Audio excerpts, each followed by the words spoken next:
Hi guys, welcome back from Unit 2. Time to get on with our third unit. We're looking at ecosystem structures. Now we would have spent some time in the reserve looking to do some physical examination of an ecosystem. Mr. Benton and I are thinking about how you might be able to do that from the comfort of your own backyards. And so I'll get back to you about your investigation later, but for the time being, what do we mean by ecosystem structure? What are we looking for?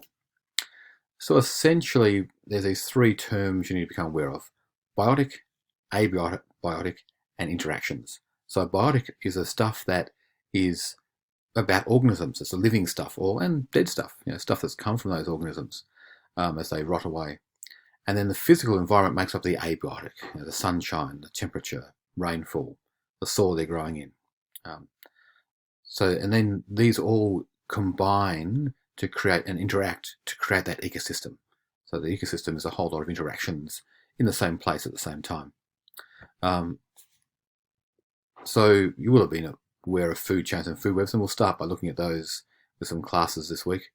But essentially, a food chain is trying to show how energy moves through from the producer, the plant normally, to the herbivore, to maybe a carnivore, and then you have some sort of detritivore breaking down the dead bodies and releasing energy back, or nutrients back into the soil, not necessarily energy.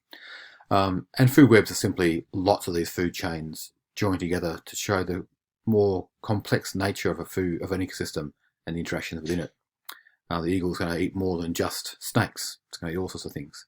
The flowering plant's going to get eaten by much more than just a butterfly. There's lots of stuff going on. And we talk about trophic levels within these features of food webs and food chains. So our producers are the base of any good food, any good ecosystem, because these are the guys that make the energy. Well, not make, shouldn't say make. These are the guys that transform the energy so we can use it. So they take the sun's light and create glucose, stored chemical energy, so we can take that glucose and burn it to release the energy in the form of ATP. So it's calling photosynthesis, say respiration. And without this process, there would be no life on the planet. You can't have life without energy flowing through it. And this ability to trap and store energy was really important. So the producers, generally plants, are autotrophs. They're making their own, they're forming their own source of energy. And then we have a whole lot of heterotrophs above that. The heterotrophs, like our kangaroos there, from our own reserve a few years ago. We don't have any joeys anymore in the kangaroos, but that's all right.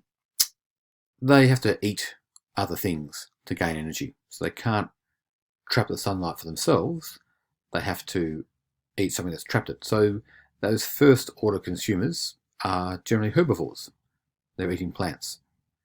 And the second order consumers and above are generally omnivores. They'll eat plant material and animal material. And then, of course, you tend to find across the top the apex predators tend to be carnivores and just eat meat. 5 levels of consumer is pretty good going. Most ecosystems can't support that many. And then, of course, you need detritivores and decomposers. These things will take all that dead matter, because everything has to die eventually, and return a lot of the nutrient energy and nutrients back into the soil. The energy is lost, but the nutrients can be released. And of course, that's how the decomposers and detritivores get their little bit of energy, by decomposing dead tissue. And of course, that feeds the soil and gives us something to grow from. I'm just trying to find my... I was going to jump into how inefficient these were, but we'll come back to that. Living things then, of course, have ways of interacting with each other. So it's not just interactions between biotic and abiotic, but the biotic also interact. And you'll be aware of things like predator-prey. So if you hunt down an animal and eat it, you're the predator and it was your prey. And then we have a whole lot of symbiotic relationships. So this is when they interact with each other without necessarily causing a great deal of harm, in most cases. So mutualism is a situation where both the organisms gain benefit from being together. The classic is a plant like lichen. And lichen are algae, one form of life, living with fungi. Now, fungi can't photosynthesize. Algae can. Algae can't set down roots and get nutrients. Fungi can. So the two of them work together to create a living creature that we both benefit from the presence of the other. In the case of commensalism, one will gain a whole lot of benefit and the other one's not harmed. So you often see that with, what's a good one? The birds that tend to peck off the insects that are gathered around horses and cattle and things. Birds getting a lot of free food. No, I suppose the horse or the cow's getting annoying insects shooed away, but essentially it's the birds getting all the benefit. They're getting a seat above the grassland so they can see predators coming, and they're getting a feed. And then of course we have parasite and hosts. In this case the host will be damaged, generally. Not always to the point of death, but quite often the parasite will in fact kill its host, which is not terribly sensible, but often these have life stages, so the next larval stage will leave the host and go find itself its own host and develop into the adult form. So what else have we look at here? Oh, so we've talked about biotic factors, but of course we also have to think about abiotic factors. So energy, of course, is one of those abiotic factors that everything needs. So that's light energy, which we need to fuel our systems, but also heat for maintaining life, so animals huddle together or bask in the sun or whatever they need to do to gain some heat and maintain their metabolisms. Water, every living thing relies on water. Water is critical for diffusion to occur throughout our body. So water is critically important, and it's abiotic. Temperature, keeping ourselves warm, as I mentioned before, but also that warmth means that our processes, our enzymes can work. If they're very, very cold, they go dormant. If they're very, very hot, they actually denature and stop working altogether. But so that sort of Goldilocks, just right temperature is needed. And of course, plants will grow on a substrate, so that's soil and rocks they grow upon that supply mineral salts and things to them that they do need. Can I say much more about energy transfer? Well, I suppose that idea of photosynthesis. So we get a heap of light energy arriving from the sun every day, and essentially photosynthesis causes plants allows plants to take that sun's energy and convert it into glucose, and glucose is a chemical stored energy. So it's not directly available to the plant, it needs to break it down again like we do in our mitochondria, but it has gained a source of energy for that purpose. So the rate at which ecosystems can do that is known as primary productivity.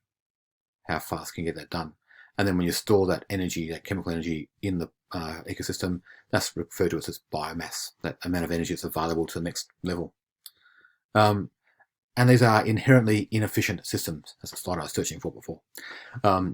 So of the energy that arrives every day from the sun, about 1% gets converted into glucose. So we could actually, if we doubled it, it would be amazing what we could support on the planet. And then, so if this oak tree is taking 1%, it passes a small portion of that on to the caterpillar.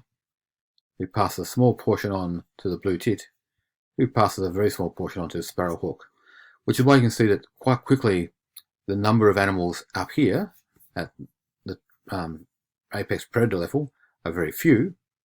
The number of animals here at the caterpillar level tend to be quite large. And as we move through, we see a diminishing number of animals in between our herbivore and our apex predator, because the energy just runs out, and most of the energy is lost as heat as these transfers take place. So a highly inefficient system that's managed to power the planet for 4.6 billion years. One of the interesting things to be aware of is what happens within these cycles. So one of them is known as bioaccumulation.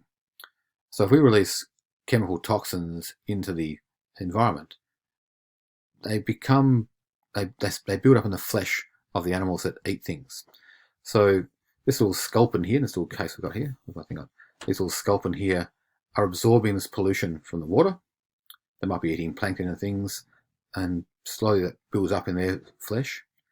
These fish-eating birds, like this egret here, will come along and eat heaps of sculpin, but of course that means it's now got heaps of this chemical in its flesh.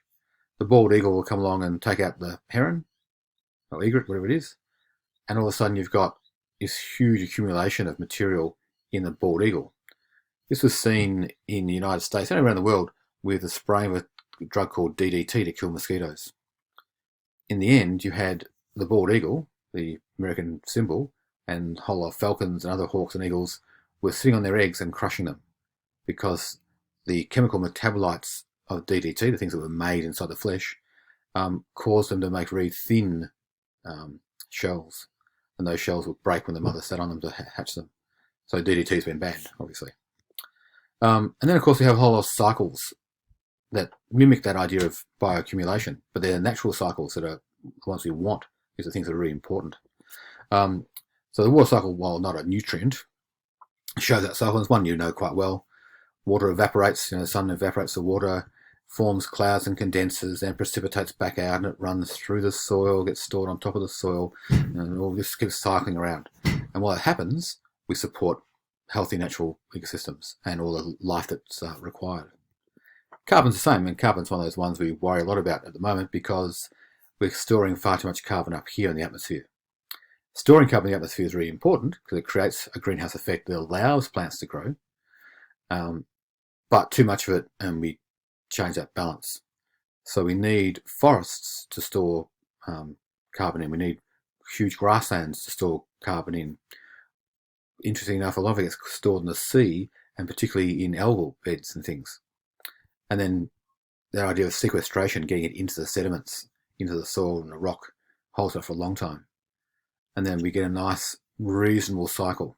Unfortunately, it's out of balance. We've got far too much CO2 up here, and we're removing what we call sinks of CO2. The forests and the grasslands and the algae are all disappearing. And we're burning and digging up other sources of CO2. So we're changing that cycle. And the other main cycle that's important is nitrogen cycle, because nitrogen is important in all our proteins, and we are based on proteins. And interesting enough, it's very hard for us to get nitrogen. So again, it cycles through the system, tends to get rained out in clouds, released by plants and animals.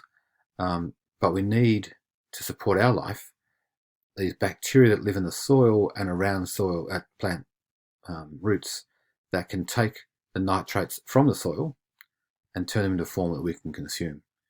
And so most of our nitrogen is actually unavailable to us. The atmosphere we breathe in is 79% nitrogen, and we breathe it out again. We can't make any use of it, and yet we really need lots of it in our diet. There's other cycles, phosphorus cycle, sulfur, all those things